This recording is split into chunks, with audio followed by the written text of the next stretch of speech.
Hey guys, it's LaTanya Paddock. We've got some cold weather rolling in. It's October in Colorado. We want to take some time to show you how to properly winterize your sprinkler system. So check it out. Kind of want to talk a couple things here really quick, guys, and identify a few things. You have shutoffs. You got one for your main of your house. You have a shutoff for the sprinkler. You also have a shutoff down here. These two basically is what they call isolation valves. That way if someone had to work into this area, but not really important for today. We'll show you that a little bit later. But the first thing that I always do when I go to winterize my sprinkler system is I am turning the water off to the sprinkler, okay? And then we'll go outside and we'll kind of explain the rest of the stuff next.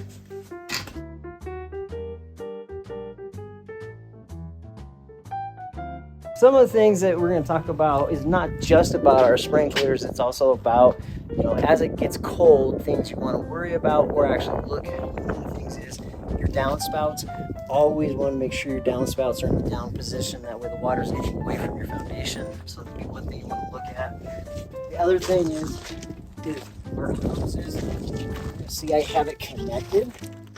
And basically between the second week of September to the second week of May, anytime we can really have a freeze, if it's connected, it won't let the actual air get in there to drain it, and you can freeze your hose bib. Bad, very expensive.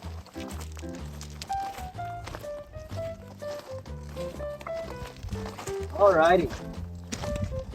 So, a couple easy tools and a couple easy steps.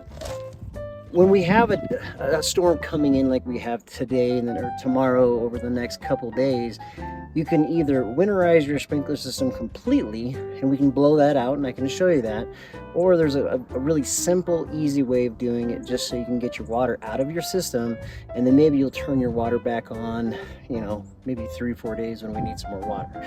So what we did was we turned the water off on the inside.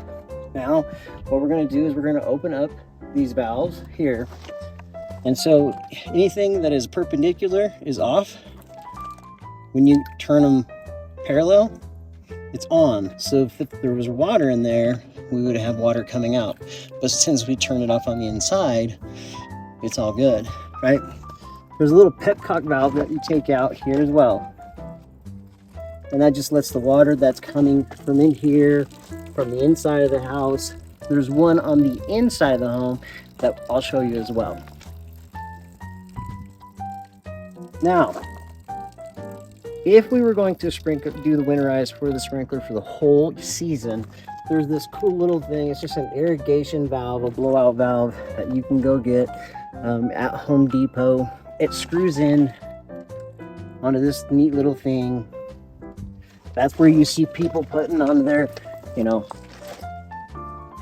if you connect it to your air compressor, then you could actually blow it out. I'm not going to do that today because basically what I'm wanting to do is just get all of the water out of my irrigation system so that nothing freezes over the next 2 or 3 days, and then I'm going to turn it back on. But when I go to do it full time, I'll go ahead and blow it out with the air compressor, okay? So once everything is open, these valves are on, right? Because we said parallel is on, that would be perpendicular is off. A lot of people will turn their valves like 3/4. I don't really understand one or the other. Some might freeze, close, but I always leave them wide open. And then we're going to get into actually manifolds, okay? You can do this a couple different ways. You can open these up, and you can actually go in here and you can open each valve, let all the water.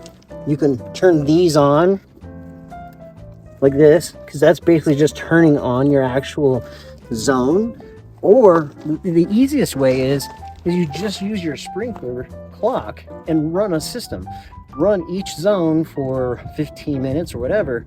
It's not running any water, but what it's doing, it's allowing the air to get in here to drain out your sprinkler systems.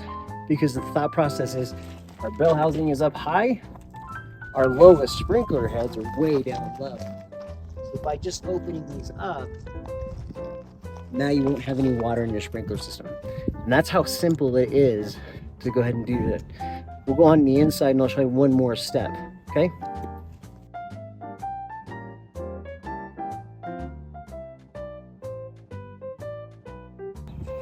And I did say we needed to disconnect hoses, right? Yes. Almost forgot that. So if we had a freezing, which we will in the next 2 days, if I had this on, it wouldn't let the air go up in here and let the water come out, and then it breaks inside of your home, and this is an expensive fix. So I almost forgot it myself.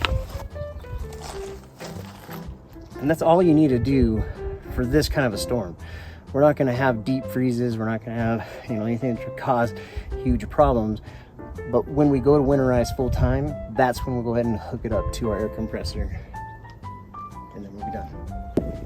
Guys, it's important to check every hose bib. This one, anyone that you have in your house. Some are in the front yard, some in backyards. I almost forgot the one in my backyard. Don't do that, guys. Make sure it gets disconnected.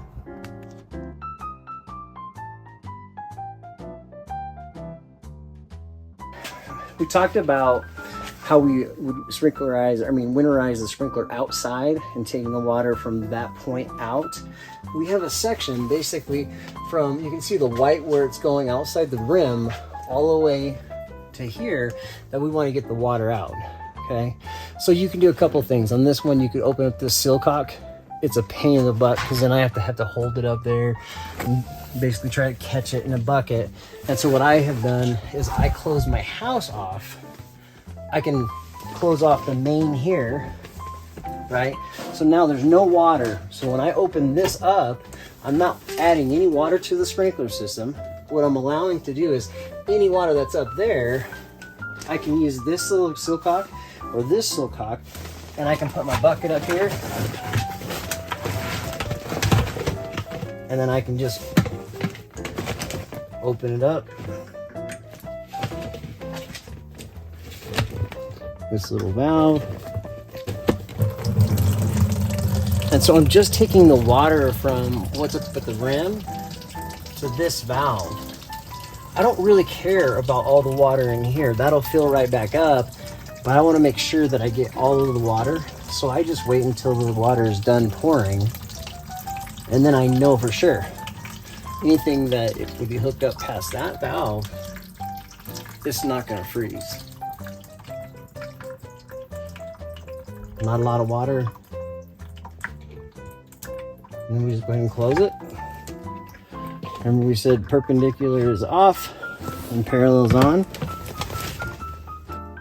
And then what we have to do is, because I have forgotten, is you got to make sure you turn this off again, because I'm going to turn the water back on to the home.